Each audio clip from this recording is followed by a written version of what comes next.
माता माते कशाचे भय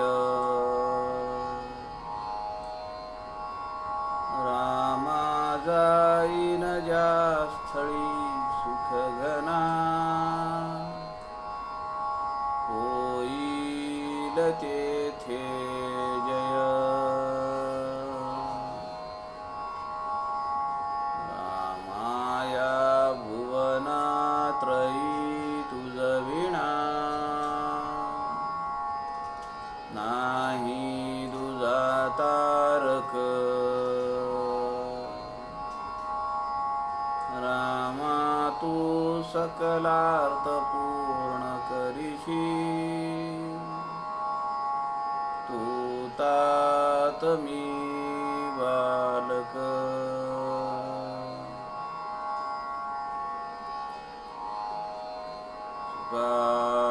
सारिखे पूर्ण वैराग्य जाचे वसिष्ठापरी ज्ञान योगेश्वराचे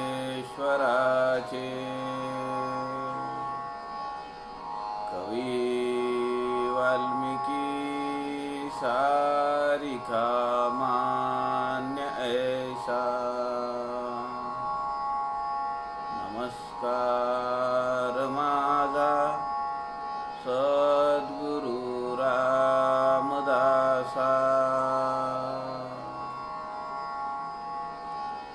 मला वाटते अंतरी त्वा वसावे तुझ्या दासबोधासी त्वा बोध व्हावे अपत्यापरी पादवी प्रेम रसा महाराजया सद्गुरु रामदासा जय जय रघुवीर समर्थ सब संतन की जय।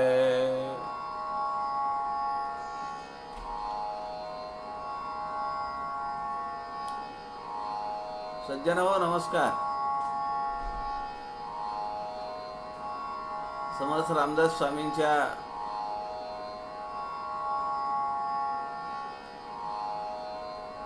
अलौकिक अशा ग्रंथराज दासबोधातल्या समासांचं आपण चिंतन करतो आहोत, अभ्यास करण्याचा प्रयत्न करतो आहोत। संत समागम या फेसबुक लाईव्ह पेजचे आदरणीय प्रवीणजी शास्त्री यांच्या सहाय्याने, त्यांच्या सूचनेप्रमाणे आपण या ग्रंथाचा अभ्यास करण्याचा प्रयत्न करतो आहोत। काल आपण दशक 17 समास 6 देहात्म निरूपण पाहिला। देह आणि आत्म्याच्या संयोगाने काय काय होतं त्याचं वर्णन आपण काल पाहिलं। खरं तर माणूस जन्माला आला की सुख दुःखाचं गाठोडं त्याच्या सोबतच आहे, संचिताचं गाठोडं हे त्याच्या सोबतच आहे आणि प्रारब्धाप्रमाणे याच जन्मी दुःख भोगून सुखाकडे त्याची वाटचाल सुरू होते। मग त्यामध्ये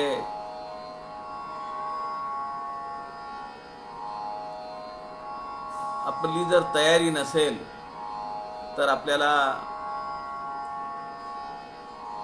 ते मन किंवा ते आत्मतत्व आपल्यातून निघून जात असताना किती त्रास होतो याचंही वर्णन आपण काल पाहिलं। अंतरात्म्याची आगाध करणी कशी आहे हे सगळं वर्णन या देहात्म निरूपण या समासामध्ये आपण काल पाहिलं। पुढचा जो समास आहे, दशक 17 समास 7, जगजीवन निरूपण. आता यामध्ये जीवन हा शब्द आलेला आहे आणि जीवन म्हणजे समर्थांनी,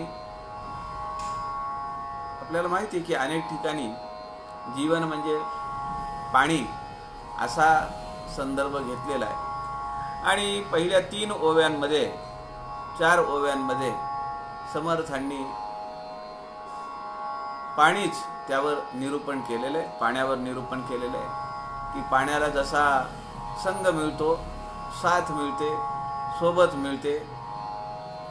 जो मागच्या समासामध्ये आपण देहात्म योग जो पाहिला तेच सूत्र पुढे आहे. संगती कशी मिळते त्यावर सगळं आयुष्य माणसाचं हे अवलंबून आहे. अगदी लहानपणापासून म्हणजे या समासातल्या काही ओव्या या आपण विद्यार्थ्यांसाठी सुद्धा सांगू शकतो. एवढ्या सुरेख ओव्या आहेत. भरकटण्याची शक्यता असेल, लहान मुलगा असेल त्याला जर हॉस्टेलवर ठेवलेला असेल किंवा वाईट संगतीची मुलं सोबत असतील तर आपण या समासातल्या ओव्या मुलांना सांगून त्याला काही कथा जोडून आपण त्यांना योग्य मार्गावर आणू शकतो. समर्थ या समासामध्ये असं सांगतात की अंतरात्मा किती स्वच्छ आणि शुद्ध असला तरी देहाच्या संगतीनं सुख दुःख भोगतो.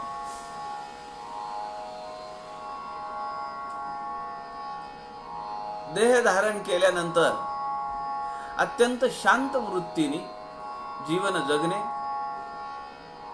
विवेकाने देहाभिमान सोडणे आणि आपलं जीवन विहित कर्म करत जगणे, मरणाचं कायम स्मरण असणे. समर्थ म्हणतात अशा लोकांना धन्य समजावं. सद्गुरू वामनराव पै असं म्हणतात की तूच आहेस तुझ्या जीवनाचा शिल्पकार. हे त्यांचं प्रसिद्ध वाक्य आहे. या समासामध्ये ओवी क्रमांक 8 आणि 9 यामध्ये आपल्याला या म्हणीचा किंवा या सद्गुरू श्री वामनराव पै यांच्या या उपदेशाचा आणि भगवंतानी जे सांगितलं की तूच तुझ्या जीवनाचा शत्रू आहेस, तूच तुझा मित्र आहेस, ते तुझ्या हातात आहे. त्याचा संदर्भ ओवी क्रमांक 8 आणि 9 मध्ये या समासात आपल्याला सापडतो. समर्थ म्हणतात की प्रयत्न केला पाहिजे. या समासामध्ये प्रयत्नाला यत्न तोची देव जाणावा याचं उद्धरण समर्थांनी केलेलं आहे. परिश्रमाला पर्याय नाही असं समर्थ सांगतात. पुस्तकी ज्ञानापेक्षा अनुभवाचं शहाणपण महत्वाचं आहे याचाही संकेत आपल्याला समर्थ या समासामध्ये देत आहेत. सकारात्मक रीतीनं आपण जीवन जगावं. अर्धा पेला रिकामा आहे म्हणून रडत बसावं का अर्धा पेला भरलेला आहे म्हणून आनंदाने जीवन जगावं, हे सगळं आपल्या हातात आहे. एखाद्या गोष्टीसाठी आपण दुःख करत बसण्यापेक्षा आहे त्या साधन, आहे त्या परिस्थितीमध्ये हे देवाने सगळं करून ठेवलेलं आहे. आपण आहे 2 दिवसांचा, देव बहुता काळाचा, देवासी त्रैलोक्य ठावे. आणि जर आपलं कर्तृत्व असतं तर मग आपल्या सगळ्या इच्छा पूर्ण व्हायला पाहिजे होत्या. म्हणून आपल्याकडे कर्तेपणही घ्यायचं नाही आणि जे आहे ते ॲक्सेप्ट करायचं. ते सूत्र समर्थ या समासामध्ये जरा वेगळ्या शब्दांमध्ये सांगतायत. दशक 17 समास 7 जगजीवन निरूपण. श्रीराम समर्थ. श्रीराम. मुळी उदक निवळ असते, नाना वल्लीमध्ये जाते, संग दोषे तैसे होते, आम्ल तीक्ष्ण कडवट. श्रीराम. आत्मा आत्मपणे असतो, देह संगे विकारतो, स्वाभिमाने भरी भरतो, भलतीकडे. श्रीराम. बरी संगती सापडली, जैसी उसास गोडी आली, विषवल्ली फाफावली, घातकी प्राणी. श्रीराम. 18 भार वनस्पती, गुण सांगावे ते किती, नाना देहाची संगती, आत्मयास होये. श्रीराम. त्यामध्ये कोणी भले, ते संत संगे निघाले, देहाभिमान सांडून गेले, विवेक बळे. श्रीराम. आपल्याला समर्थांनी सांगितलंय की हे सगळं समजतं, पण ते सगळ्यांच्याच लक्षात येतं असं नाही. फार कमी लोकांच्या हे लक्षात येतं की देहाभिमान हा काही चांगला नाही आहे. समर्थांनी या 5 ओव्यांमध्ये वनस्पती किंवा वल्ली, वेली आणि मनुष्य याची तुलना केली आहे. समर्थ म्हणतात मुळी उदक निवळ असते. आता हे उदक जे आहे ना, तर ते इकडे आत्मतत्व मानलंय. माणसाच्या जीवनामध्ये माणसाचं एक झाड समर्थांनी गृहीत धरलंय, आणि सगळ्या झाडांमध्ये, सगळ्या वेलींमध्ये पाणी हे सगळीकडे आहे. तसं माणसाच्या, मनुष्य प्राण्यामध्ये हे आत्मतत्व सगळीकडे आहे. मुळी उदक निवळ असते. निवळ म्हणजे त्याला काही रंग नाही, रूप नाही, चव नाही. पाण्याला कसली चव आली आहे, कसला रंग आला?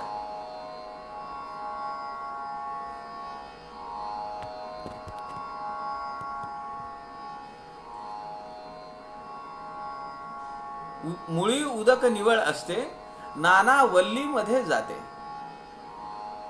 संग दोषे तैसे होते, आम्ल तीक्ष्ण कडवट. पाणी मुळात हे त्याला चव नाहीये, पण त्याला जसा संग मिळतो, त्याला जशी साथ मिळते, ज्या झाडाची, ज्या वेलीची साथ त्याला मिळते, तशी ती चव धारण करतं. काही ठिकाणी चिंचेच्या झाडामध्ये ते आंबट आहे, आंब्याच्या झाडामध्ये आंब्याचा जो गर आहे तो गोड बनून आहे, मिरचीमध्ये जाईल तर तिखट होईल, कारल्यामध्ये जाईल तर कडवट होईल. समर्थ म्हणतात संग दोषे तैसे होत. जो संगतीचा दोष आहे तो त्याला लागतो. मग तो गोड असला काय, मूळ जो गाभा आहे त्याच्या मेन स्ट्रीम जो आहे तो सोडून इकडे तिकडे गेला की समर्थांनी त्याला दोष असं नाव दिलंय. संग दोषे तैसे होतं. मग ते गोड जरी असलं तरी तो दोष आहे, कडवट असलं तरी गोड दोष आहे, आंबट असलं तरी गोड आहे. आत्मा आत्मपणे असतो, देह संगे विकारतो, स्वाभिमाने भरी भरतो, भलतीकडे. श्रीराम. समर्थ म्हणतात आत्म्याचं असंच आहे, तो ज्या देहामध्ये जाईल तो तिथं वागतो. जिनपिंग कडे गेला चीनमध्ये, कसा वागला? सगळं जग माझ्या हाताखाली आलं पाहिजे, सगळी साधनं माझ्या हातात आली पाहिजेत, मी सुपर पॉवर झालो पाहिजे, आमचा देश सगळ्या जगावर राज्य करणारा झाला पाहिजे. हे जिनपिंग कडे गेल्यामुळे झालं. हे आत्मतत्व सारखंच आहे. माननीय नरेंद्र मोदींकडे जेव्हा ते येतं तेव्हा जगामध्ये कुठं कुठं जास्त मरतूक आहे कोरोनाची, आणि औषधोपचार नाही आहेत, औषधं कमी पडतायत, विशेष विमानं काढली, विशेष पायलट काढले, लॉकडाऊनच्या परिस्थितीमध्ये सुद्धा जास्तीत जास्त प्रोडक्शन करायला लावलं आणि ती औषधं त्या देशांमध्ये पाठवली. माणूसच आहे ना, एका देशाचा हा प्रमुख आहे, एका देशाचा तो प्रमुख आहे. पण आंतरिक इच्छा कशी आहे? संग दोषे देह संगे विकारतो, स्वाभिमाने भरी भरतो, भलतीकडे श्रीराम. अहंकार, अभिमान, आणि मग तो भलतीकडे घेऊन जातो, ट्रॅक काढून घेतो आणि तो इकडे तिकडे इस्ततः कुठेही आडवाटेला त्याला घेऊन जातो, विकृत मानसिकतेकडे नेतो. समाजामध्ये चांगली लोक आहेत, वाईट लोक आहेत. लॉकडाऊनच्या परिस्थितीमध्ये सुद्धा घरफोड्या होत आहेत का नाही? आज माणूस जीवन जगणं आणि मरणं ह्याच्यात उंबरठ्यावर आहे. अनेक वाद प्रवाद, संशय, विकल्प असं वातावरण आहे सध्या. पण काही माणसं याची पर्वणी म्हणून, पैसा कमावणे, पैसा मिळवण्यासाठी म्हणून या घटनेकडे पर्वणी म्हणून बघतात आणि लुटतायत. हॉस्पिटलमध्ये बसून कुणाला लुटणं काय आणि घर रिकामं आहे म्हणून चोरांनी रात्रीच्या वेळी जाऊन घर लुटणं काय, फरक काय? शेवटी वृत्ती एकच आहे ना. काही लोक मात्र बाहेर पडायचं नाहीये, मग पारायण करायचंय, तुकोबांच्या गाथा घेतल्या, ग्रंथराज ज्ञानेश्वरी घेतली, ग्रंथराज दासबोध घेतला, प्रवचनं घेतली, किती उपक्रम चालू आहेत. आत्मतत्व एकच आहे, पण देह संगे विकारले. बरी संगती सापडली, जैसी उसास गोडी आली, विषवल्ली फाफावली, घातकी प्राणी श्रीराम. काही जणांना चांगली संगती मिळाली, संत समागमचं पेज आम्हाला मिळालं. समर्थांनी उदाहरण काय दिलं ह्याला? जैसी उसास गोडी आली. आमचं जीवन हे अजून चांगलं झालं. या 3 महिन्यामध्ये आपले विचार किती चांगले झाले, आपला अभ्यास किती झाला आध्यात्मिक ग्रंथांचा, अद्वैत ग्रंथांचा. आपल्याला किती श्रवण करायला मिळालं, किती ठिकाणी आपण बोललो. पारायण करतो आहोत, पारायणाचा ग्रुप आहे, पारायणाच्या ग्रुपवर प्रत्येक साधक, प्रत्येक पारायण करता बोलतो आहे 10-12 मिनिटं. कशाच्या बळावर होतं हे सगळं? समर्थ म्हणतात, बरी संगती सापडली, जैसी उसास गोडी आली. संत समागमचं पेज आहे आणि अशी अनेक पेजेस आहेत. आणि या सगळ्या ठिकाणी आध्यात्मिक ग्रंथांचं श्रवण, आध्यात्मिक ग्रंथांवर प्रवचन, ग्रंथराज दासबोधाचा अभ्यास, हे सगळं होत आहे. विषवल्ली फापावली घातकी प्राणी. काही ठिकाणी मात्र प्राण्याला, म्हणजे मनुष्याला, प्राण्याला घातकी ठरलंय. अंगावर काटा येतोय. आता अंगा काही दुखणं नको वाटतंय, कारण गेलं का तिथं पहिला प्रश्न तोच आहे.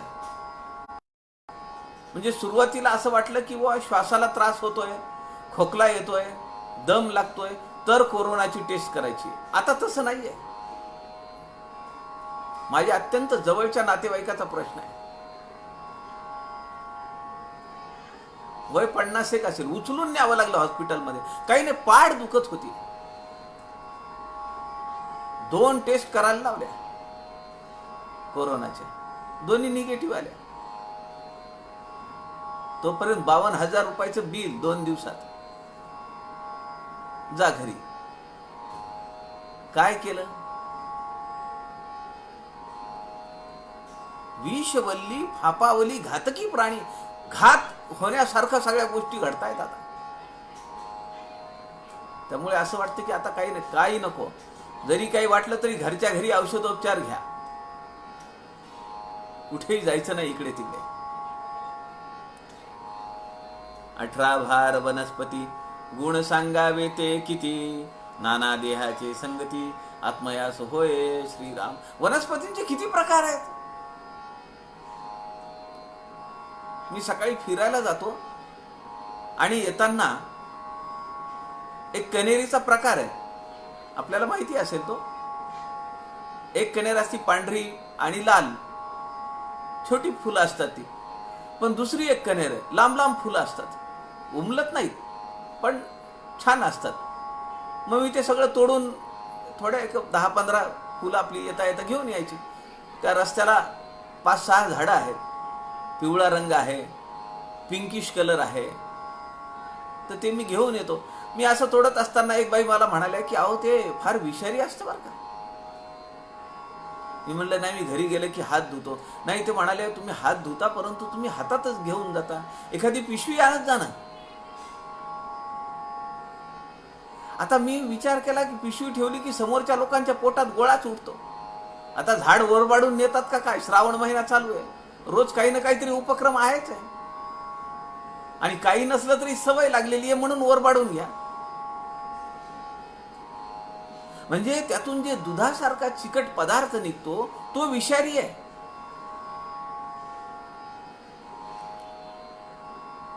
समर्थ म्हणतात गुण सांगावे ते किती, नाना देहाचे संगती, आत्मयास होय.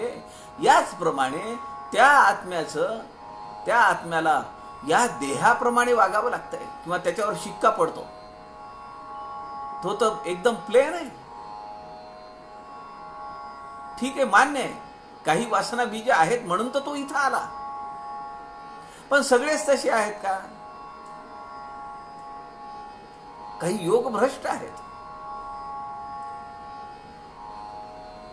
त्यांची साधना सिद्धत्वाकडे जात होती आणि त्यांना असं वाटलं की अरे नाही, आपण ज्या समाजातून आलोत त्या समाजातला अजूनही बहुजन समाज, अजूनही बहुतेक समाज हा अज्ञानात दारिद्र्यात खितपत पडलेला आहे.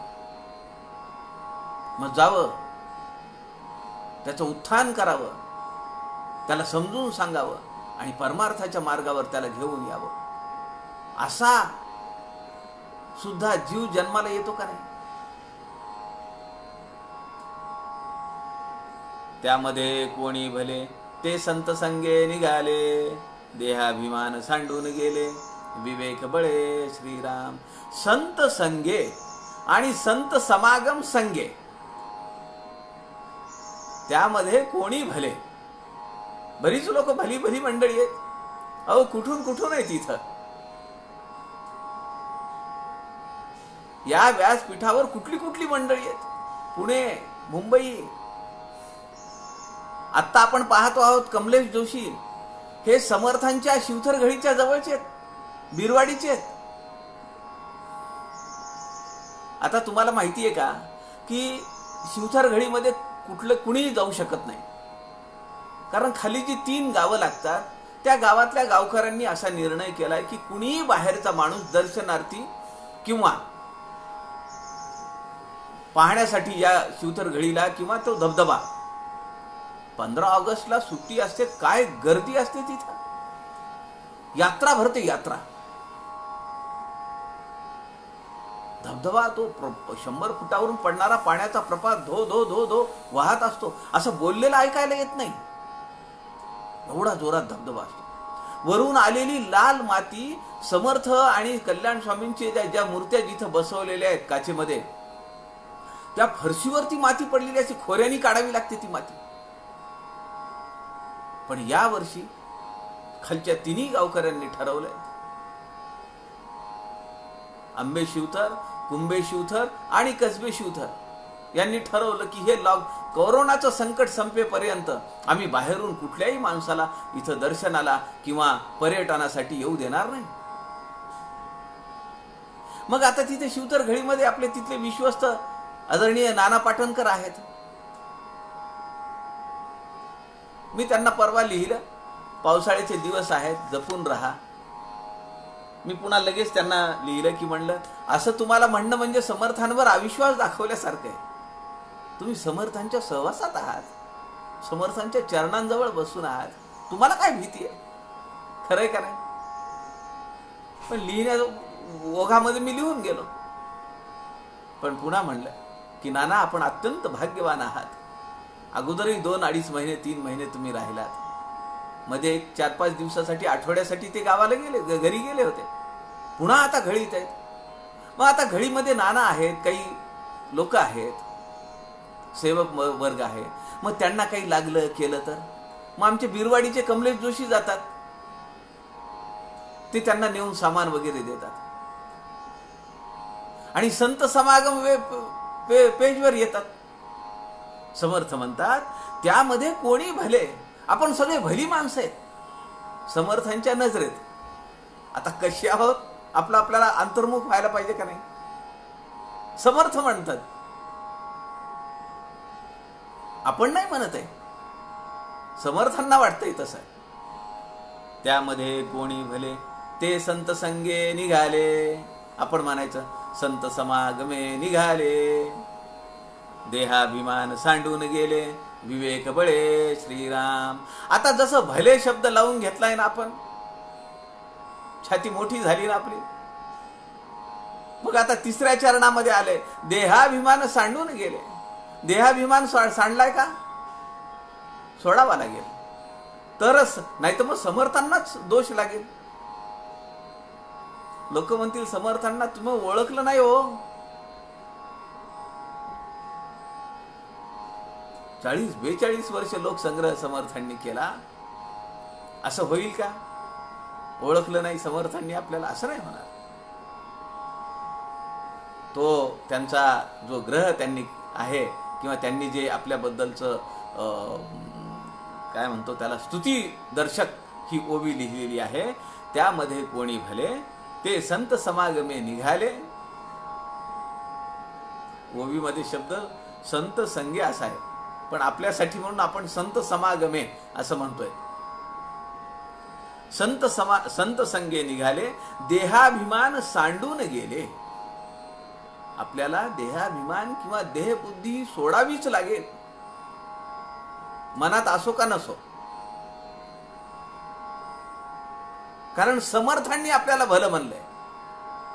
आणि योगायोगाने आपल्या सगळ्यांचं भाग्य आहे की आपल्याला संत समागम सारखा फेसबुक लाईव्ह पेज मिळालेला आहे. आणि अनेक भली भली मंडळी या पेजवर आहेत. आमच्या परिचयाचे आमचे स्नेही आदरणीय दिनकररावजी नेरलकर, ते सुद्धा गणपतीचे महाउपासक आहेत. गणेश भक्ती म्हणलं की त्यांच्या जीवनाचा एक अविभाज्य घटक, व्यवच्छेदक लक्षण. दिनकरराव नेरलकर म्हणजे गणेश स्तवन, ते सुद्धा या व्यासपीठावर आहेत. अशी भली भली मंडळी या ठिकाणी आहेत. म्हणून समर्थ म्हणतात, त्यामध्ये कोणी भले ते संत संगे निघाले. देहाभिमान सांडून गेले, विवेक बळे. विवेक आम्हाला शाबूत ठेवला पाहिजे, म्हणजे आपोआप वैराग्य येईल. देहाभिमान सोडलाय आणि विवेक आहे, मग वैराग्य जातंय कुठे? आता ही जी ओवी आहे, ओवी क्रमांक 6, यामध्ये एक महत्वाचा विचार बिंदू समर्थांनी दिलेला आहे. तो विचार बिंदू असा आहे, उदकाचा नाशची होतो. आता कंपॅरिझन काय केलेलं आहे? इकडे वनस्पती आहे, इकडे मनुष्य देह आहे. वनस्पतीमध्ये पाणी आहे, मनुष्य देहामध्ये आत्मतत्व आहे. त्याचं कंपॅरिझन चालू आहे. समर्थ म्हणतात दोन्ही सारखेच आहेत, पण त्याला छेद देतीये ओवी क्रमांक 6. ओवी क्रमांक 6 काय सांगतीये?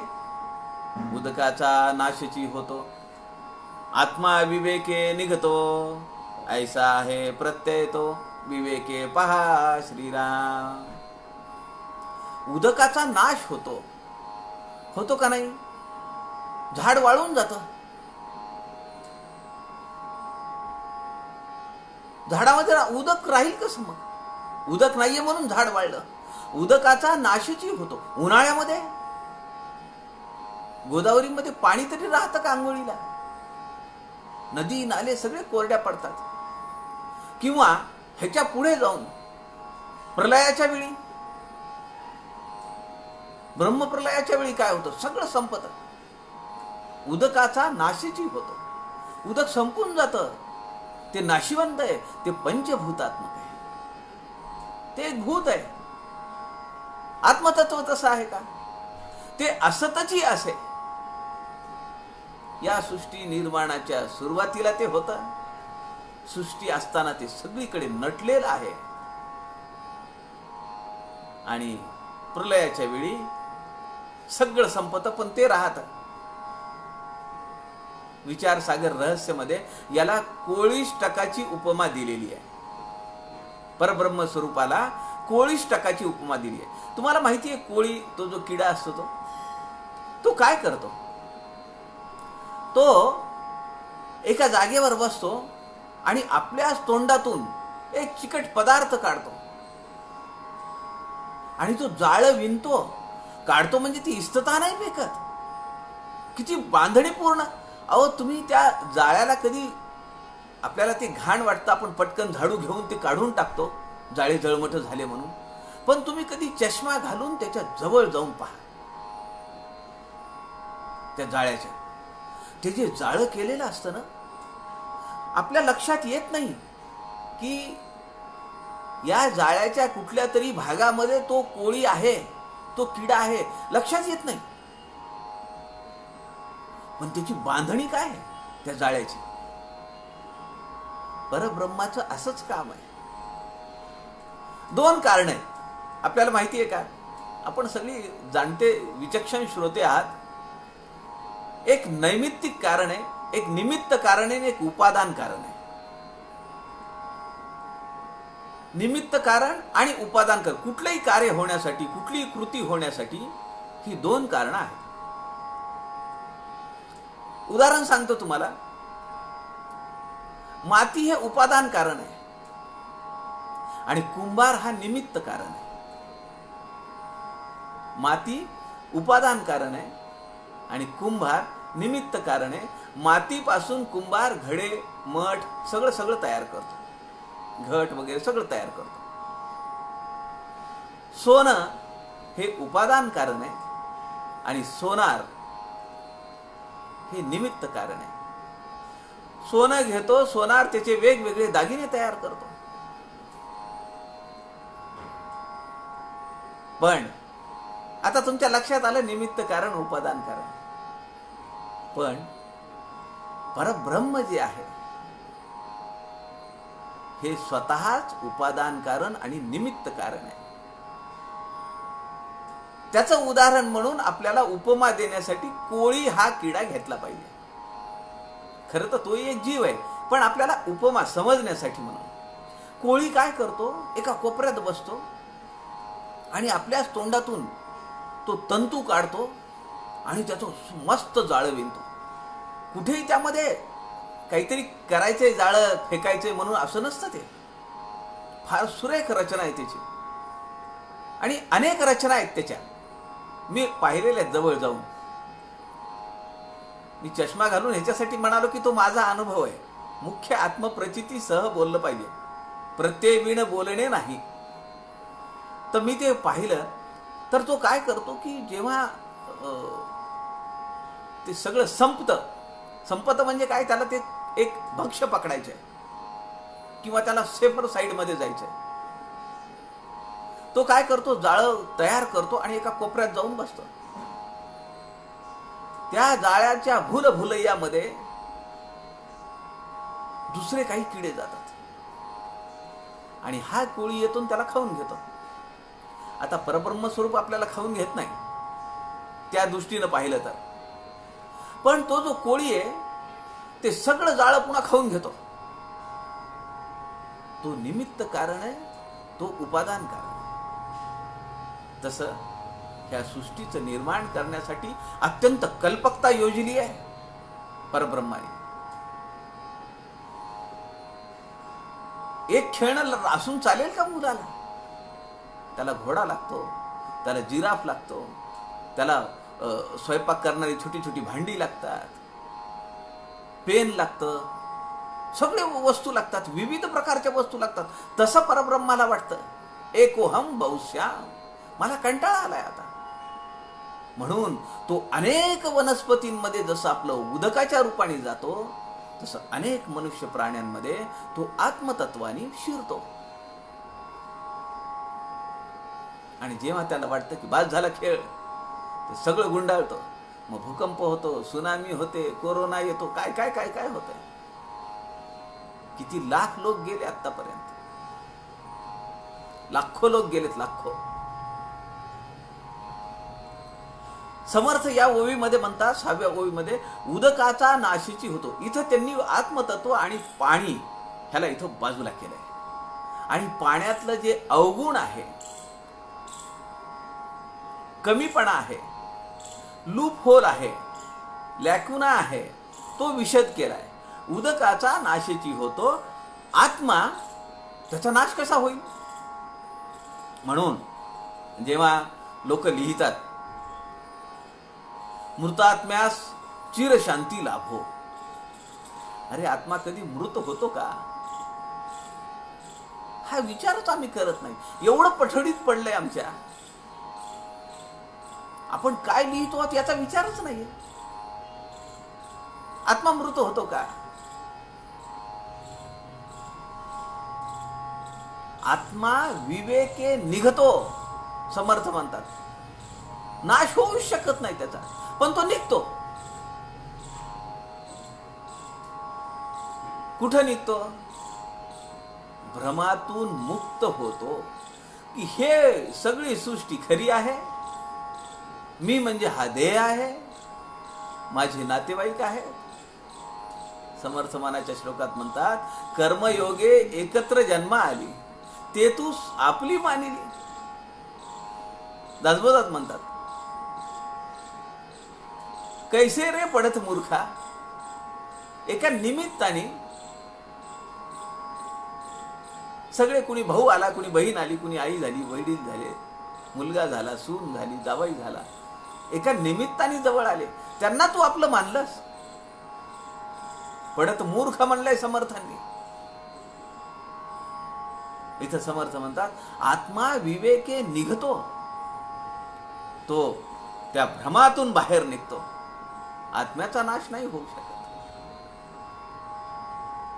हे सगळं चराचर खरं आहे, हे माझे नातेवाईक खरे आहेत, मला अनेक पिढ्यांसाठी धन जमवून ठेवायचं आहे, आणि ते जमवण्यासाठी मी कष्ट करत राहीन. मी कुठून आलो, कशासाठी आलो, हे मी सगळं विसरून जाईन. पण समर्थ म्हणतात, ऐसा आहे प्रत्यय तो विवेके पाहावा. विवेकाच्या बळावर तुम्ही याचा प्रत्यय घेऊन पाहू शकता. कशाचा? आत्मा या भ्रमातून निघतो. अनेक संत महात्मे जे आहे तर ते या भ्रमातून निघालेले आहेत. ते भले आमच्यासारखे सामान्यपणे जीवन जगत असतील, पण ते या भ्रमातून निघालेले आहेत. परवा आपण पाहिलं सोहम साधनेचे पूजनीय विजयानंद बुराडे,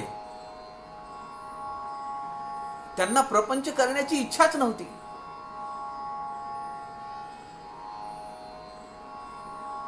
आम्ही जी उद्धव सूत म्हणतो, त्यांचं खरं नाव लक्ष्मण. त्या उद्धवांना प्रपंच करायची इच्छाच नव्हती, पण जबरदस्तीने प्रपंच झाला. पण त्यात रमले का? वैराग्य वृत्ती सुटलीच नाही. विहित कर्म म्हणून केला. समर्थ पुढे म्हणतात, जयास स्वहितची करणे, त्यास किती म्हणून सांगणे. किती सांगावं? हे ज्याचे त्याने समजणे, सकळ काही श्रीराम. हे ज्याला त्याला समजलं पाहिजे. आता किती दिवस सांगावं आपण? 50 उलटून गेली, आता लक्षात नको यायला? किती वर्ष झाली? अहो मी 22 वर्ष झाली समर्थांचं चरित्र आणि वाङ्मयाचा अभ्यास करतोय, अजूनही आम्हाला लक्षात येत नाही. माझ्यावरून मी तुम्हाला बोलतोय, बाकी काही नाही.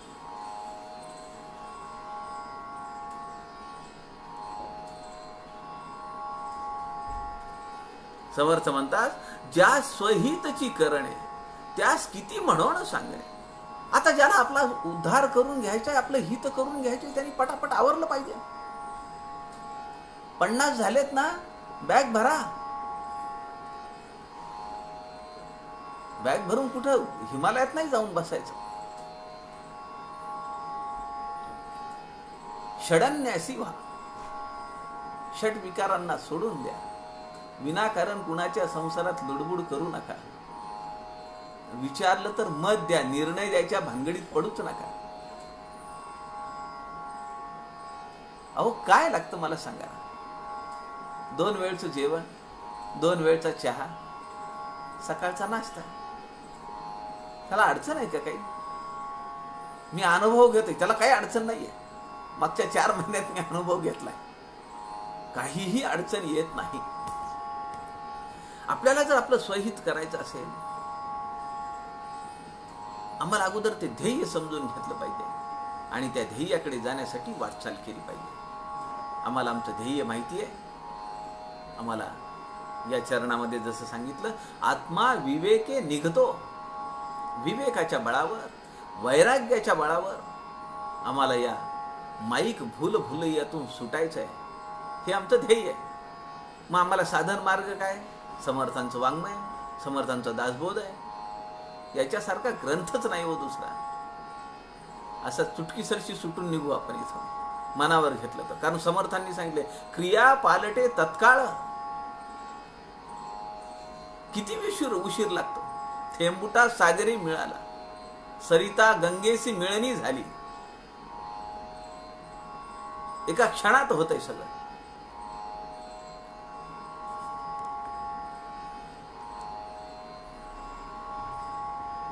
हे ज्याचे त्याने समजणे, सकळ काही श्रीराम. म्हणून मी म्हणालो की आता 50 झाले, बॅग भरली पाहिजे. समर्थांनी सांगितलं का नाही, जितुका व्याप तितुके वैभव. वैभवा सारिका हव भाव, तोला सारिका हव भाव करीती लोक. हे ऐहिक जीवनामध्ये, प्रापंचिक जीवनामध्ये, सामाजिक क्षेत्रामध्ये आहे. लोक तुमची चहादारी करतील, आगत स्वागत करतील तुमचा व्याप बघून. पण जर तो संताप होत असेल तर इतरांना आणि आपल्याला कशासाठी केलं हे? म्हणून समर्थांचं वचन आहे, व्याप आटोप करावा. कोळी व्याप वाढवला पाहिजे, जाळं तयार केलं पाहिजे. आणि जेव्हा असं वाटलं की बस झालं आता, ते सगळं जाळं संपून निघालं पाहिजे. आपला आपण करी कुडावा, तो आपला मित्र जाणावा. आपला नाश करी तो समजावा, वैरी ऐसा श्रीराम. मग आता आपण आपले वैरी आहोत का आपण आपले मित्र आहोत? भगवंत काय म्हणतात? उद्धरेत आत्मानात्मन न आत्मानम अवसादयेत.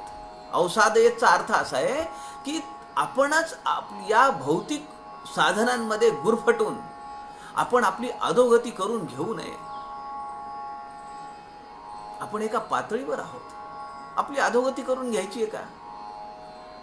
अवसादयेत नको. आत्मानम अवसादयेत, उद्धरेत आत्मानात्मान. आपणच आपला उद्धार करू शकतो. समर्थ म्हणतात, आपला आपण करी कुडावा. कुडावा म्हणजे संरक्षण, प्रोटेक्शन, रक्षण. माझं रक्षण करणं या भ्रमिष्ट दृश्य विश्वापासून हे माझं काम आहे. हे मीच केलं पाहिजे. न आत्मानम अवसादयेत. हे सगळं करत असताना मी भौतिक वस्तू आणि व्यक्तींसोबत गुरफटून मी अधोगतीला जाता कामा नये.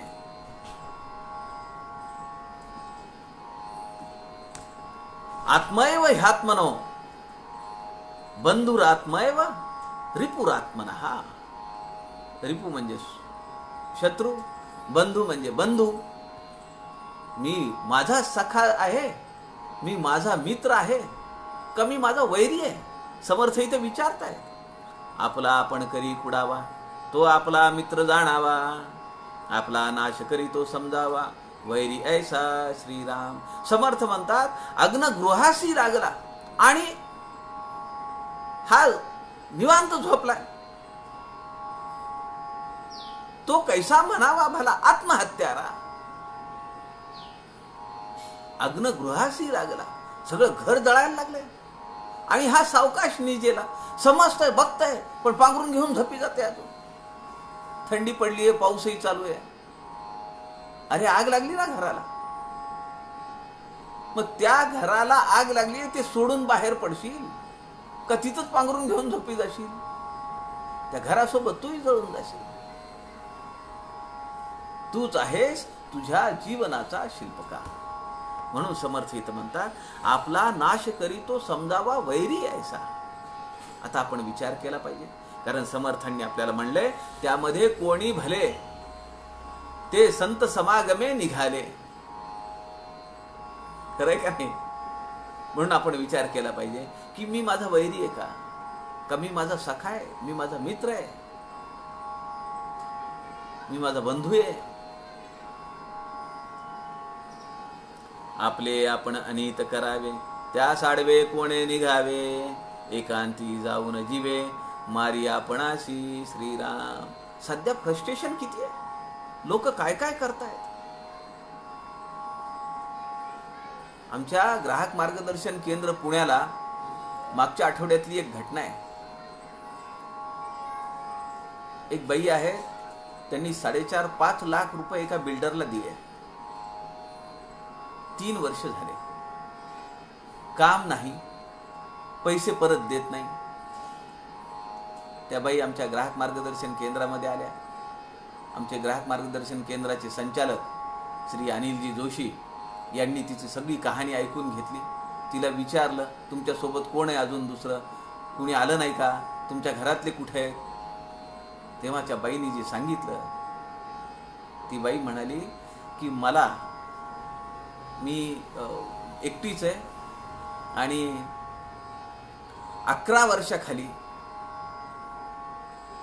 मला खूप त्रास दिला माझ्या नवऱ्याने की मी शिकले नाही म्हणून त्याच्या एवढी. आणि तो तिथून निघाला मुंबईमधून आणि तो पुण्यात आला. त्यांनी दुसरं लग्न केलं परस्पर. मला एक मुलगा आहे, तो मुलगा गुजरातमध्ये कुठेतरी नोकरीला आहे, तो काही माझ्याकडे येत नाही. 4.5 लाख रुपये मी घरासाठी दिले आणि मी फसले त्याच्यामध्ये. मग आता असं आहे की कोणीतरी कष्ट व्हावी आपुली काया, समर्थांनी सांगितलंय का नाही? जनी जनार्दन असे विश्वी, त्याची पूजा करीत जावी. कोणीतरी तो शिवावी आपुली काया, नारायण असे विश्वी, त्याची पूजा करीत जावी. स्वामी विवेकानंद म्हणतात देव केवळ देवळात नाहीये, समाजामध्ये जो अडलेला नडलेला शोषणग्रस्त आहे त्याचं काहीतरी भलं केलं की त्याची पूजा डायरेक्ट देवाला मिळते. आकाशाम पतितम तोयम, सरळ त्याला पोचतं. या भावनेने आमचं काम आहे. मग त्यांनी त्या बिल्डरला बोलावलं का, त्यांची बैठक झाली. बिल्डरने सांगितलं की सध्या अत्यंत कठीण परिस्थिती आहे, मी तुम्हाला आज निम्मे पैसे काय, मी तुम्हाला 25,000 रुपये सुद्धा देऊ शकत नाही, पण मी एक शब्द देतो, आत्ताच्या मिनिट्स ऑफ मीटिंग मध्ये करा, तुम्ही लिहा की मी तुम्हाला जास्तीत जास्त 6 महिने आणि कमीत कमी 4 महिने, 4 ते 6 महिन्यामध्ये मी तुमचे व्याजासकट सगळे पैसे देईन. काय पाहिजे अजून? समर्थ या ठिकाणी म्हणतात आपले आपण अनित करावे, आपणच आपला घात करून घ्यावा, त्यास आडवे कोणे निघावे. कोण तुम्हाला अडथळा, एखाद्याला जायचं आता मी आत्महत्या करायला चाललो, कोण येईल अडवायला? आजकाल कुणी कुणाच्या फंदात पडत नाही. अहो, लग्न लावायच्या फंदात पडत नाहीत लोक, तर आत्महत्या करायला निघालेल्या माणसाला कोण अडवत आहे? जाऊ दे बाबा म्हणतील त्याच्या नशिबाने. समर्थ म्हणतात, कोण अडथळा करणार आहे? एकांती जाऊन जीवे मारी आपण अशी. या 4 महिन्यात आत्महत्यांचं प्रमाण बघा, फ्रस्ट्रेशनचं प्रमाण बघा. किती बातम्या वाचतोय आपण. फ्रस्ट्रेशन, फार फ्रस्ट्रेशन आहे. धंदे बसलेले आहेत, शिक्षण नाही राहिलं, व्यवसाय ठप्प झाला, दळणवळण ठप्प झालं. मार्च पासून अत्यंत भयावह. बरं, केवळ हे आपल्यापुरतं आहे का? सगळं जग वेठीला धरल्यासारखं झालंय. जो आपला आपण घातकी, तो आत्महत्यारा पातकी, या कारणे विवेकी, धन्य साधू श्रीराम. का? तो साधू जो आहे तो विवेकी आहे. आणि म्हणून समर्थ म्हणता, आत्मा विवेकी निघतो. विवेकाच्या बळावर, वैराग्याच्या बळावर आपण आपला उत्कर्ष करून घेऊ शकतो. आपल्या गंतव्य ठिकाणी नक्की जाऊ शकतो. पर ब्रह्मस्वरूपाची प्राप्ती, याची जन्मी, याची देही, याची डोळा, काय अवघड आहे? पण या निश्चयाने साधना केली पाहिजे, आणि केलीच पाहिजे. आता करावीच लागणार आहे, कारण समर्थ म्हणालेत. लक्षात ठेवा, दशक 17, समास 7, ओवी क्रमांक 5. त्यामध्ये कोणी भले जे संत समागमे निघाले. आता असं राहावं लागणार आहे. पुण्यवंता सत्संगती, पापिष्टा असत्संगती, गती आणि अवगती, संगती योगे श्रीराम. कुणी गाणे म्हणतंय, कुणी नाटकं करतंय, कुणी काय काय काय काय करतंय आणि ते फेसबुकवर टाकतंय. आपण किती चांगले लोक आहेत. आपण ऐकतो सकाळचं एक प्रवचन, दुपारचं एक प्रवचन, संध्याकाळचं एक प्रवचन.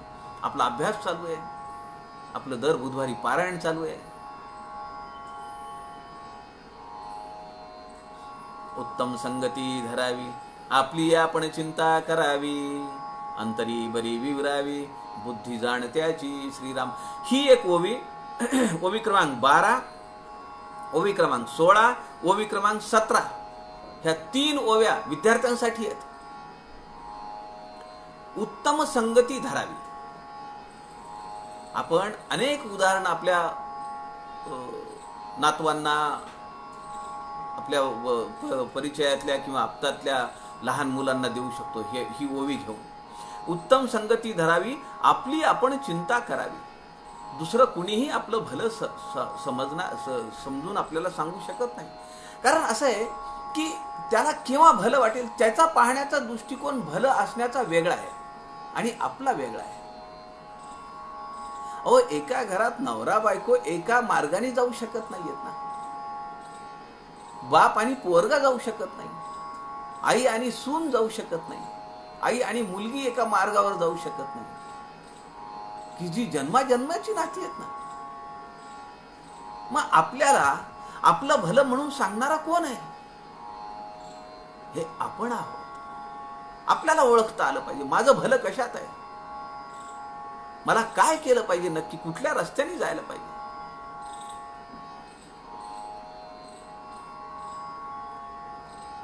कुणीही, कारण भलं होणं हे ज्याच्या त्याच्या दृष्टीने फरक पडतो. ते सापेक्षतावाद आहे. त्यात मला जे चांगलं वाटेल ते सगळ्यांनाच चांगलं वाटेल असं नाहीये. उत्तम संगती धरावी, आपली आपण चिंता करावी, अंतरी बरी विवरावी, सद्विचार, सत्कर्म, वाईट चिंतू नये, कुणाची निंदा करू नये. अंतरी बरी विवरावी, बुद्धी जाण त्याची. जाणता कोण आहे? ज्याला खरं स्वरूप आपलं समजलेलं आहे तो जाणता आहे. अशी जाणत्याची बुद्धी, किंवा ज्याला जाणून घ्यायचं आहे, अभ्यास करायचा आहे, ज्ञान मिळवायचं आहे, अशा मुलांसोबत राहिलं पाहिजे. तू आपण आपल्या नातवाला सांगू शकतो. मुलं लहान असतील त्यांना सांगू शकतो. होतं एखाद्या वेळी कुसंगती मिळते, ट्रॅक बदलतो, उद्ध्वस्त होतं आयुष्य. पण तिथून परत आलेली आहेत की नाही लोक? मुलं आलेली आहेत. इहलोक आणि परलोक जाणता तो सुखदायक, नेणत्या करिता अविवेक, प्राप्त होतो श्रीराम. जाणता देवाचा अंश, नेणता म्हणजे तो राक्षस, यामध्ये जे विशेष ते जाणून घ्यावे श्रीराम. ऑप्शन समर्थांनी लोकांवर सोडले, दोन्ही समोर उभा केले. काय पटेल ते घ्या, तुमची आवड जशी असेल तसं घ्या आणि चला. असेल तेथून पुढं ती चला, यत्न सोडाना. रामकृष्ण हरी भावाने म्हणा. आमच्या पूजनीय आप्पांचं फार सुरेख भजन आहे. जात पात वंश भेद काही का असेना, असेल तेथून पुढे ती चला. रामकृष्ण हरी म्हणा. यत्न सोडाना, प्रयत्न नाही सोडले पाहिजेत. जाणता देवाचा अंश, जाणण्याची जी प्रक्रिया आहे, माझं खरं स्वरूप काय, माझं खरं विहित कर्म काय. मी जर विद्यार्थी असेल तर माझा अभ्यास करणं हे माझं काम आहे, हे मला जाणलं, लक्षात आलं पाहिजे. जाणता देवाचा अंश, नेणता म्हणजे राक्षस. समर्थ म्हणतात त्याला काही समजत नाही, खरं समजत नाही, तो राक्षस ऐसे जाणावे. समर्थांची ओवी आहे का नाही? अधोर्ध निरूपण मध्येच आहे. ऊर्ध्व जायचंय का आधवायचंय, पुढे जायचंय का मागे फिरायचंय, उत्कर्ष करायचा आहे का अधोगती करून घ्यायची आहे. समर्थ अधोर्ध निरूपण मध्ये म्हणतात, स्मरण म्हणजे देव, विस्मरण म्हणजे दानव. समर्थ इथं म्हणतात, नेणता म्हणजे तो राक्षस, म्हणजे त्याला विस्मरण झालं. मी कशासाठी आलो, माझं मूळ स्वरूप काय, मला काय करायचं इथे येऊन, याचं विस्मरण होणं म्हणजे राक्षसी क्रिया. म्हणजे समर्थ त्याला म्हणतात, विस्मरण म्हणजे दानव, स्मरणे विस्मरणे मानव. कधी स्मरण आहे, कधी विस्मरण आहे. वर्तती आता, आता तरी नीट वागा. मानव आहे ना आपण, मग आता आपल्याला स्मरण असलं पाहिजे, आपण जाणते असलं पाहिजे. म्हणून समर्थ काय म्हणतात, जाणत्याची संगती धरावी, जाणत्यापाशी लेहो जाणे, जाणत्याशी पुसो जाणे. जो जाणकार आहे, जो संत आहे, जो साधू आहे, त्याच्याजवळ आपण गेलं पाहिजे, त्याला विचारलं पाहिजे. जाणत्याशी पुसो जाणे, जाणत्याशी संग, त्याच्या सोबत राहिलं पाहिजे. सत्पुरुषांजवळ जाणं, त्यांच्यासोबत राहणं. तद्विधी प्रणिपातेन परिप्रश्नेन सेवया. अशा संतांसोबत राहावं. जर देहधारी संत नसतील तर त्यांचं जे वाङ्मय हे त्यांचं रूप आहे. आपण समर्थांच्या दासबोधाचा अभ्यास करतो म्हणजे समर्थांची वाङ्मय पूजा करतो. म्हणून स्वाध्याय सोडवताना मी सगळ्या अभ्यासार्थींना पहिल्याच प्रवेश देताना लिहित असतो की दास ही समर्थांची वाङ्मयीन पूजा आहे. ती तुम्हाला किती स्वच्छ हाताने करता येईल, स्वच्छ मनाने करता येईल. विमळ देव पूजावा विमळ हस्ती. फक्त हात का सॅनिटायझरने धुतलेले, लाईफ बॉय साबणाने, डेटॉल लावून, काय काय लावून धुतलेले, असं नाहीये. विमळ हस्ती, विमळ मती, अशा शुद्ध सद्विचार सत्कर्मांनी त्या परमेश्वराची पूजा बांधता आली पाहिजे. समर्थ म्हणतात, जाणता देवाचा अंश, नेणता म्हणजे तो राक्षस, यामध्ये जे विशेष ते जाणून घ्यावे. आता यातलं कोण विशेष आहे ते तुम्ही ओळखा. कसं ओळखाल? समर्थ पुढच्या ओवीत त्याचं प्रकटीकरण करतात. जाणता तो सकळा मान्य, नेणता होतो अमान्य, जेणे करिता होई जे धन्य, तेची घ्यावे श्रीराम. आता विचार करा ना. म्हणाले मी एवढं तुम्हाला सगळं समजावून सांगितलं, दासबोध संपत आला. आता 17वा दशक संपत आला, 3च दशक राहिले. आता मनामध्ये संभ्रम का? बरं म्हणले ठीक आहे, विचार करा. मी तुमच्या समोर मांडलं, तुमच्यातून विचार करा, प्रचिती घ्या ना. समाजामध्ये कुणाला मान आहे? जो जाणता माणूस आहे, जो संत आहे, साधू आहे, त्याच्याकडे किती बंगलेत, किती मोटारी आहेत, किती बँक बॅलन्स, कोण विचारतं का? आपल्याला जर समजलं की आपल्या कॉलनीमध्ये एखादे अधिकारी अधिकारी पुरुष, ज्ञानी पुरुष तर लांब राहू द्या, पण कुणीतरी साधना करणारा माणूस, खरं तर तपस साधना करणारा माणूस, अनुष्ठान करणारा माणूस असा आलेला आहे. आपल्याला काय वाटतं? त्यांनी घरी यावं, जेवण करावं, त्यांना काही देता यावं, आपल्याला त्यांची सेवा घडावी असं वाटतं का नाही? समर्थ तेच म्हणतात, जाणता तो सकळा मान्य. जो असा जाणकार माणूस आहे, जो असा संतांच्या सहवासात आहे, जो अशा अद्वैत ग्रंथांचा अभ्यास करतो आहे आणि ती साधना म्हणून करतो आहे. लॉकडाऊनचा काळ आहे, बाहेर जाता येत नाही म्हणून दासबोधाचा अभ्यास करतो असा नव्हे. असा माणूस सगळीकडे मान्य होतो, त्याला समाजामध्ये आदराचं स्थान मिळतं.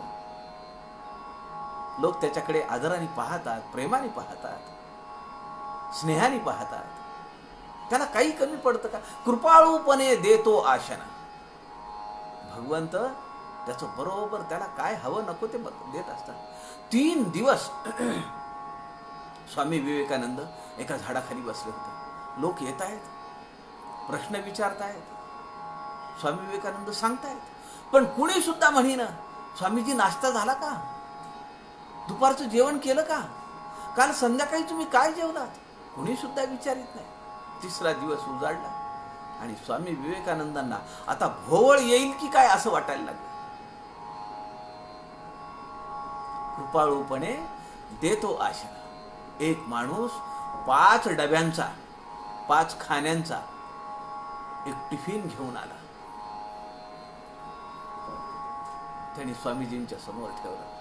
तो म्हणाला, मला आज पहाटे स्वप्न पडलं आणि स्वप्नात मला असा दृष्टांत झाला की असा पुरुष इथं बसलेला आहे 3 दिवसापासून आणि त्याला कुणी जेवायला दिलेलं नाहीये. तू जेवायचं घेऊन जा. स्वामीजींच्या डोळ्यातून घळघळ घळघळ अश्रू यायला लागले. स्वामीजी म्हणाले, तू खरं तर देवाच्या रूपाने इथं आलास, दे तू मला वाढून. तो म्हणाला, नाही हो, मला पाप करायला लावू नका. स्वामी विवेकानंदांना आश्चर्य वाटलं. ते म्हणाले, अरे तू जेवण घेऊन आलास ना, तुला दृष्टांत झाला, जेवण घेऊन आलास माझ्यासाठी, 5 खाण्यांचा डबा घेऊन आला तू आणि तू मला जेवायला वाढत नाही. तो म्हणाला, कुणी नाहीये म्हणून मी इथं आलो, मी चांभार आहे, मी इथं डबा ठेवतो आणि निघून जातो. असं म्हणल्यानंतर स्वामी विवेकानंदांनी त्याच्या हाताला धरलं. ते म्हणाले, तू मला फक्त वाढवून देऊ नकोस, तू पण जेव आणि मी पण जेवतो, इथंच जेवतो. हा जाणकार माणूस आहे.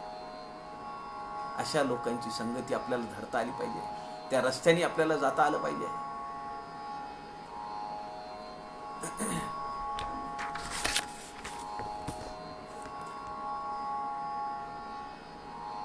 जाणता तो सकळा मान्य, नेणता होतो अमान्य. जेणे करिता होई जे धन्य, त्याची घ्यावे श्रीराम. तुम्हाला जे योग्य वाटेल, तुम्हाला जे धन्यता वाटेल ते तुम्ही मार्ग स्वीकारा. समर्थांनी सोपवून दिलं. साक्षपी शहाण्याची संगती. विद्यार्थ्यांसाठी ओवी क्रमांक मी तुम्हाला सांगितलं, ओवी क्रमांक 13, 16 आणि 17. आपण अनेक बोधकथा ह्याच्यावर बसवू शकतो.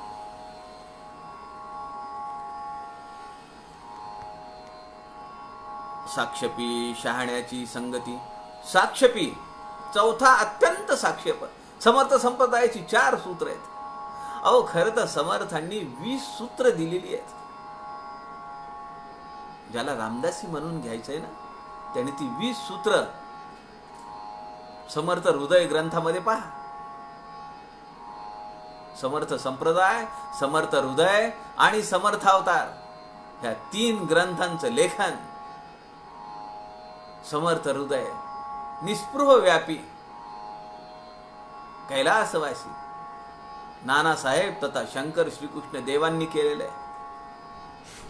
सगळं आयुष्य डिव्होट केलं, सगळं आयुष्य समर्थांसाठी झोकून दिलं आणि शेवटी समर्थांशी ते बोलत होते. का नाही भेटणार समर्थ? हनुमंताच्या रूपाने ते आहेत, त्याची प्रचिती घ्यायला पाहिजे. मुख्य हरिकथा निरूपण, दुसरे ते राजकारण, तिसरे सावधपण सर्व विषयी, चौथा अत्यंत साक्षेप, यत्न तोच देव जाणावा. वचन आहे.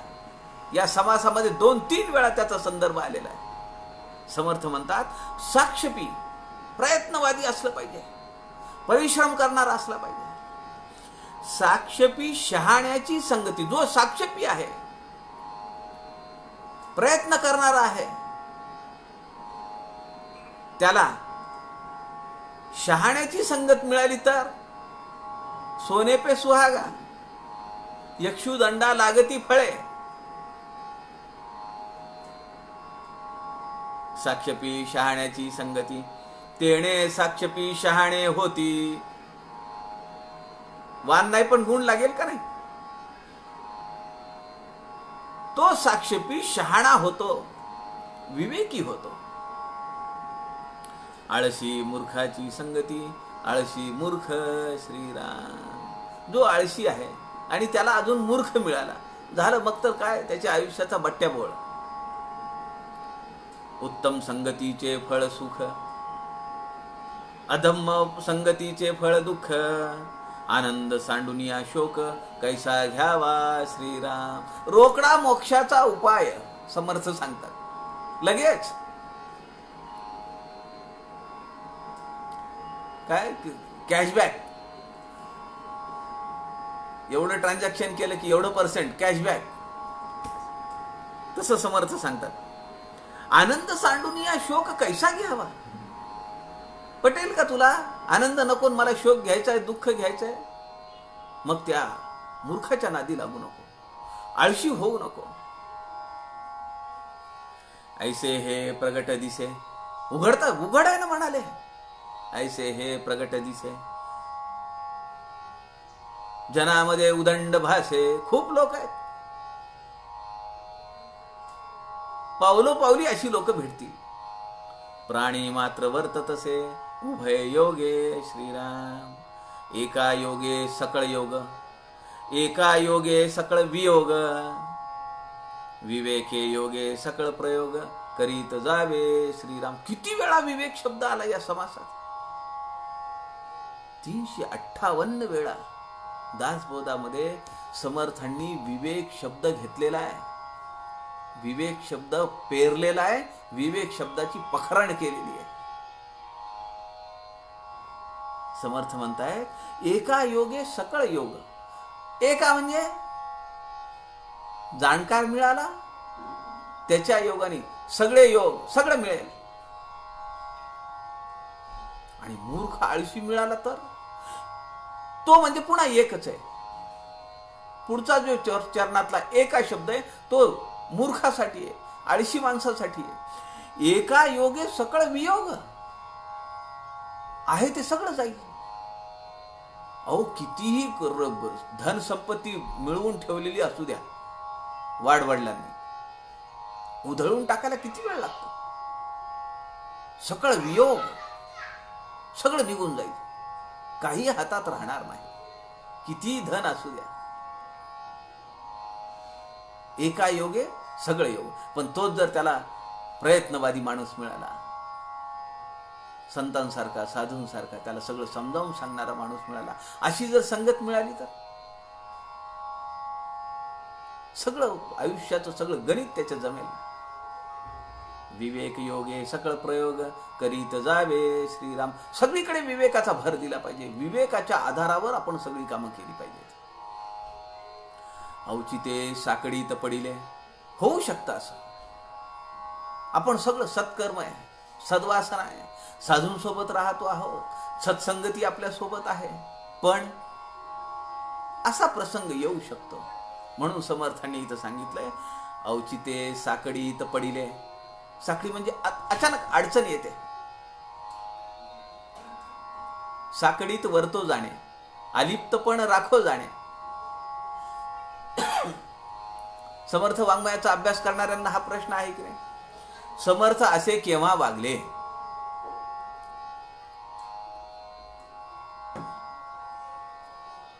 साकडीत वरतो जाणे, अलिप्तपण राखो जाणे. तसं समर्थ आहे. तर तू आता विषय इथं नको.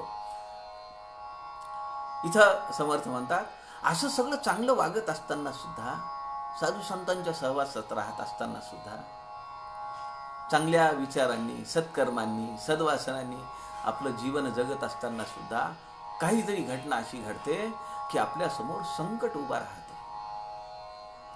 अवचिते साकडीत पडिले, तरी तेथून पाहिजे निघाले. निघो न जाता झाले परमसमाधान श्रीराम. त्याचा बाऊ करणे नाही, पण त्यातून बाहेर पडता आलं पाहिजे. त्या गुंत्यात नाही बसायचं. विवेकाच्या बळावर तिथून बाहेर पडता आलं पाहिजे. मग समर्थ म्हणतात, त्याच्यात जास्त लिप्त जर होत बसलो आपण, तर आपला वेळ, आपले श्रम, आपला पैसा वाया जाईल. त्या कठीण प्रसंगातून, दुर्धर प्रसंगातून युक्ती, बुद्धी याच्या बळावर, विवेकाच्या बळावर तिथून बाहेर पडलं पाहिजे. दुर्जनांचा संग नको. नाना दुर्जनांचा संग, पुढची ओवी आहे. नाना दुर्जनांचा संग, क्षण क्षणा मनभंग, या कारणे काही रंग, राखोन जावे श्रीराम. समर्थ म्हणतात, आपल्याला अडचणीत आणणारे, आपल्याला संकटात नेणारे हे दुर्जन आहेत. कोण दुर्जन आहेत? आपण विचार केला पाहिजे. समर्थ म्हणतात, स्वजन सकळ तोडिता. माझेच नातेवाईक, माझेच आप्त स्वकीय हे कधी कधी कसे वागतात का नाही? दुर्जनापेक्षा पलीकडे. जो भाऊ लहानपणी गळ्यात गळा घालून दुसऱ्या भावासाठी कुणाच्या जीवावर उठणारा भाऊ, लहाना भाऊ, मोठा भाऊ, ते एकमेकाचे वैरी होतात. आयुष्यभर बोलत नाहीत. माझ्यासमोर उदाहरण आहेत. बोलत नाहीत, एकमेकाच्या घरी जात नाहीत. हे दुर्जनच आहेत. समर्थ म्हणतात, नाना दुर्जनांचा संग, क्षण क्षणा मनभंग. अशा लोकांसोबत जर राहिलो आपण, तर आपल्या मनाचा भंग होईल. आपलं मन लागणार नाही साधनेमध्ये. विनाकारण विकल्प पुढे निर्माण होतील. म्हणून आपण या सगळ्यापासून दूर गेलं पाहिजे. स्वजन सकळ सोडिता, करुणाष्टक पहा. त्याग केला पाहिजे त्यांचा. जयास सुखची असावे वाटे, त्याने जयासी सुख वाटे असावे, त्याने रघुनाथ भजनी लागावे. सगळं सोडून निघा म्हणतात तातडीनं. विचार करू नका काय राहिलं आणि काय नाही, काय घे, हे घेऊ का ते घेऊ, ते घेऊ का हे घेऊ, काही गरज नाही घ्यायची. पुढचा तिसरा आणि चौथा ओवी क्रमांक 21 मधला अत्यंत महत्वाचा चरण आहे. समर्थ म्हणतात, या कारणे काही रंग राखून जावे.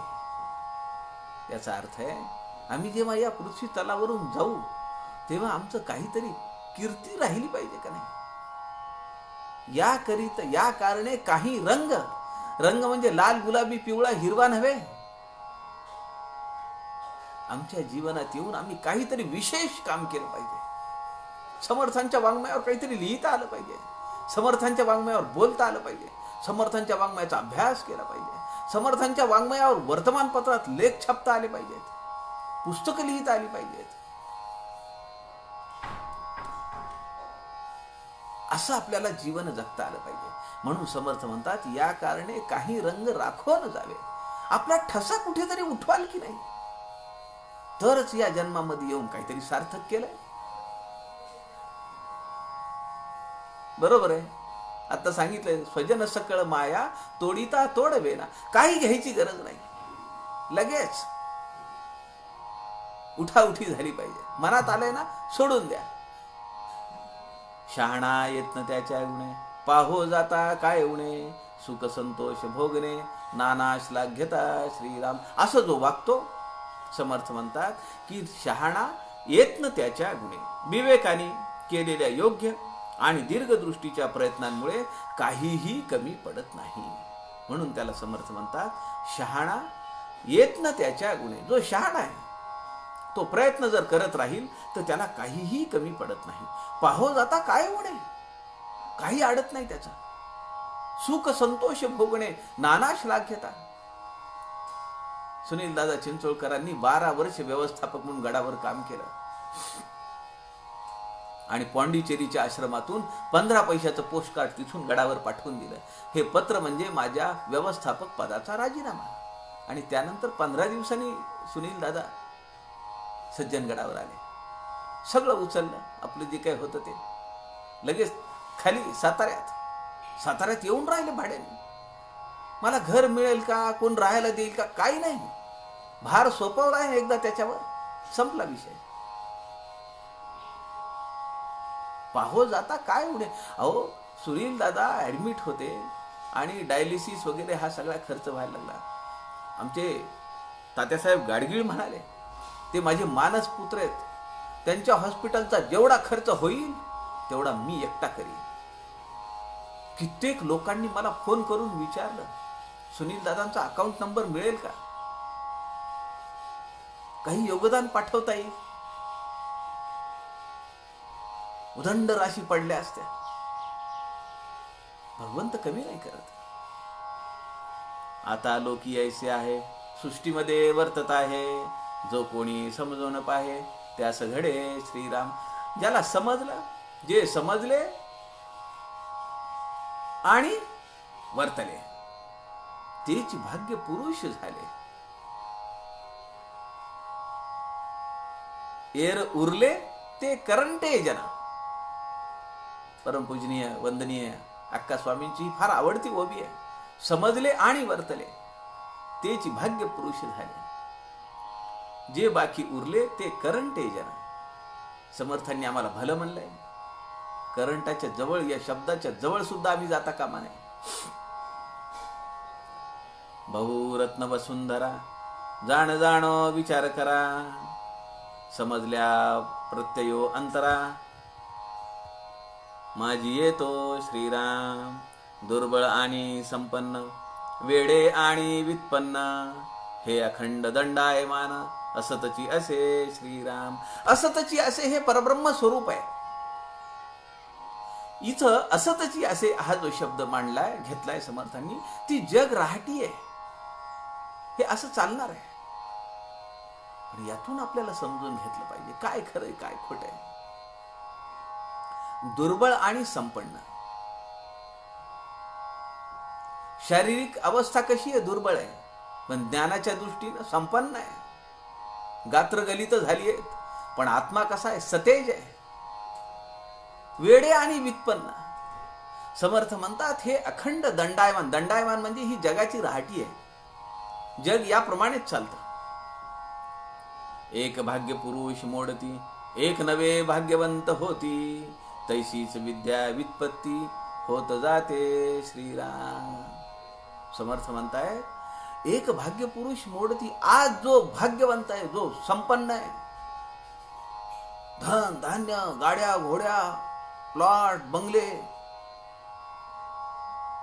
असा माणूस उद्या मोडतो, काही राहत नाही. आपण काल म्हणालो हेही दिवस जातील, अशी एक पाटी करून आपल्या घरात लावली पाहिजे, ठळक अक्षरात. आपल्यालाही दिसली पाहिजे, येणाऱ्या जाणाऱ्यालाही दिसली पाहिजे, हेही दिवस जातील. मग जेव्हा साधन संपत्ती असेल, श्रीमंती असेल, तेही दिवस जातील.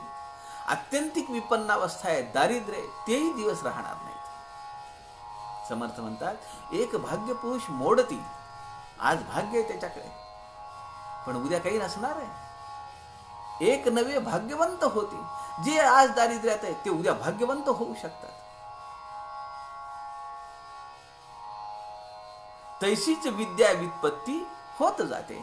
विद्येच्या बळावर, व्यापाच्या बळावर त्याला भाग्यवंत होता येतं. एक भरे एक रीते, रीते मागुते भरते, भरते ही रीते होते काळांतरी श्रीराम. त्याचंच मार्मिक विवेचन समर्थ देत आहे. ऐशी हे सृष्टीची चाली.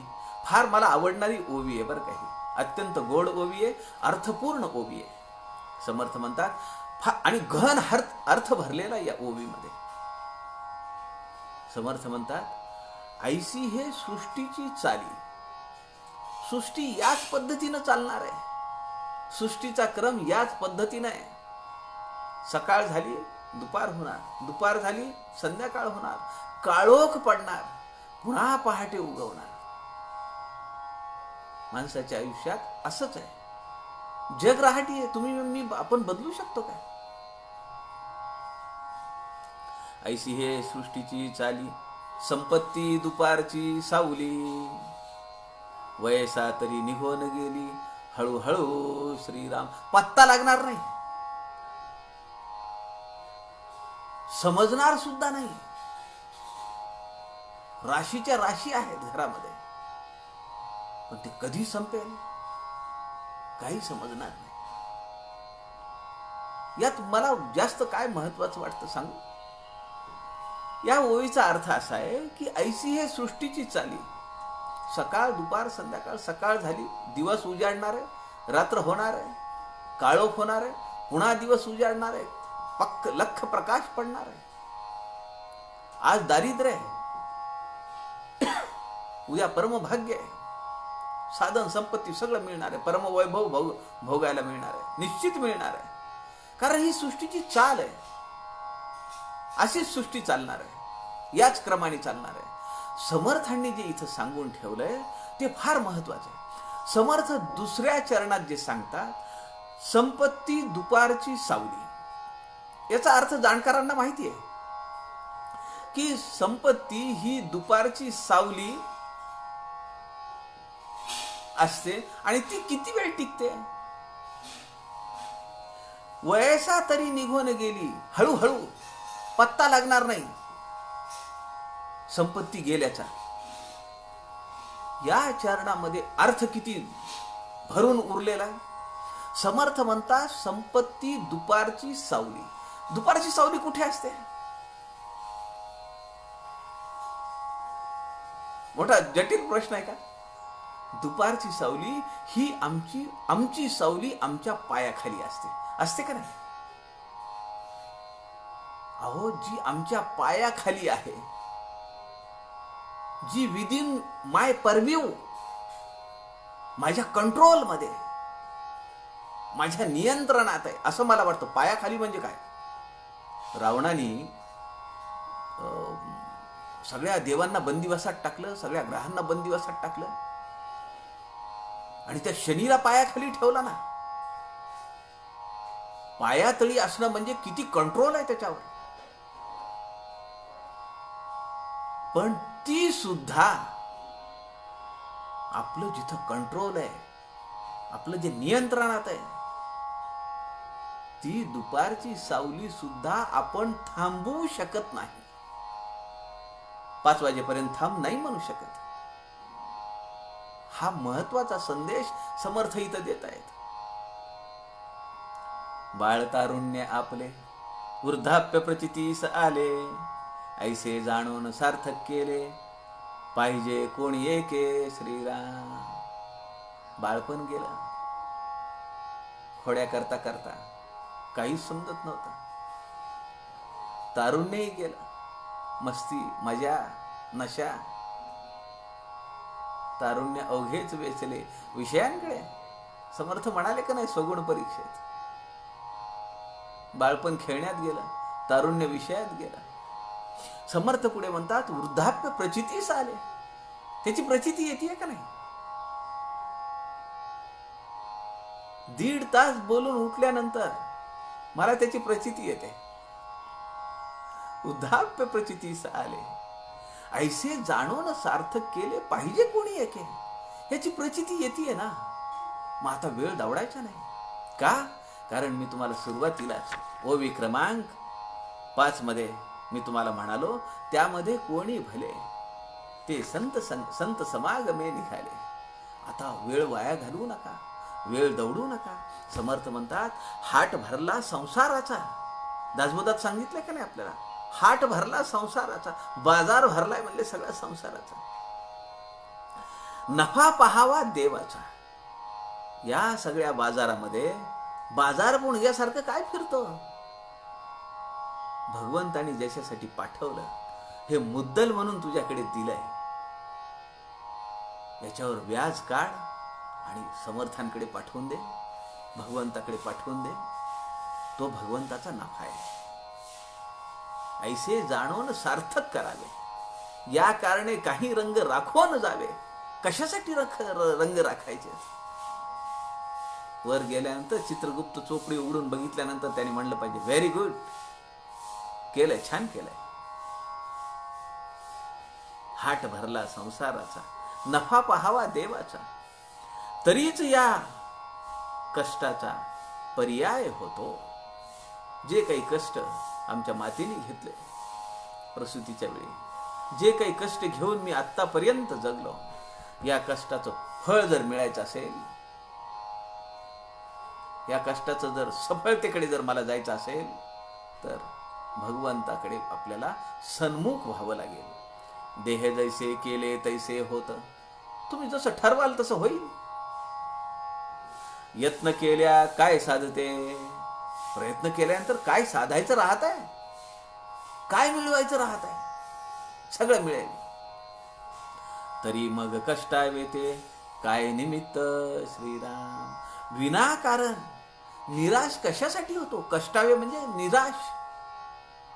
सगळी निराशा टाकली पाहिजे. समर्थांचं वाङ्मय हातात धरलं पाहिजे. कारण समर्थांनी 17:7:5 आम्हाला भले म्हणलंय. आम्हाला संत समागमाकडे तुम्ही निघालात म्हणून सांगितलंय, आमची वाहवा केली आहे, आमचं कौतुक केलंय, आमच्या समोर सगळा दासबोध उघडा करून ठेवलाय. आणि समर्थ शेवटी म्हणतात, आता कष्ट नको, निराशा नको, विनाकारण तू काही व्याप मागे लावून घेऊ नको, उद्वेग करू नको, चिंता करू नको. जसं सांगितलंय तसं आत्ताच्या आत्तापासून तातडीनं या मार्गामध्ये ये.